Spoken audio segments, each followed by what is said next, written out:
Wow, kini. Dami ni.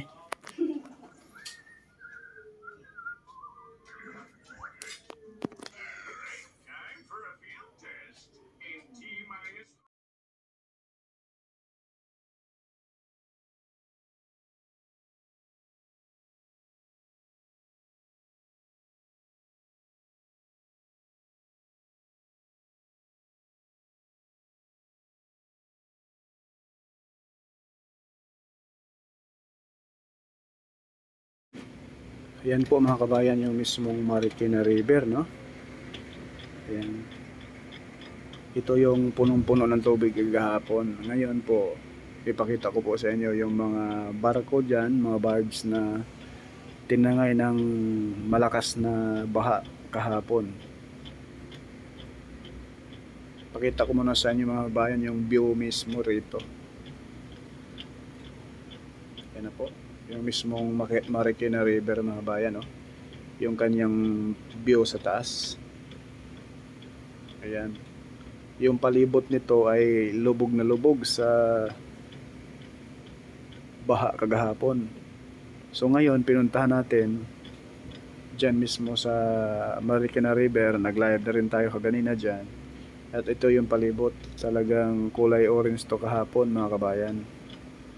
Ito na po yung ating drone shot mga kabayan. Ayan na po mga kabayan yung pinsala ni Karina kahapon, no? Talagang yung may isang barge dyan, yung sa bandang kaliwa mga kabayan, ayan bumaliktad. At yung mga barge na yan, yun po yung nag-construct sa mahabang Marikina, no? Firewall Valley. Kumbaga yung harang sa tubig doon na nire-recraft nila ngayon mga kabayan para pag bumaha hindi naaapaw yung Marikina River sa mga kabahayan. So ngayon kaso hindi pa tapos, kaya ito ang resulta.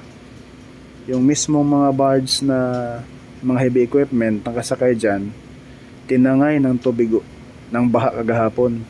Kaya ito yung pinsala matindi. Ayan yung barge na yan ay bumaliktad. Ayan po yung dapat yan ay nasa tubig yan. Kumbaga yung nasa taas, nasa ilalim na. Yan po yung pinsala mga kabayan. Grabe. Antindi, no?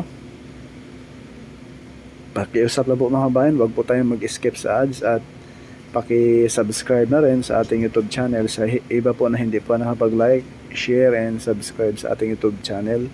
Paki-hit na rin yung notification bell, yung all, upang lagi tayong updated pag may mga bagong videos na may upload. Maraming salamat po. Ito na yung ating isa pang drone shot natin mga kabayan.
Yang masilayan natin mga bayan na tulay dyan sa unahan na yan, yan po yung viral, no?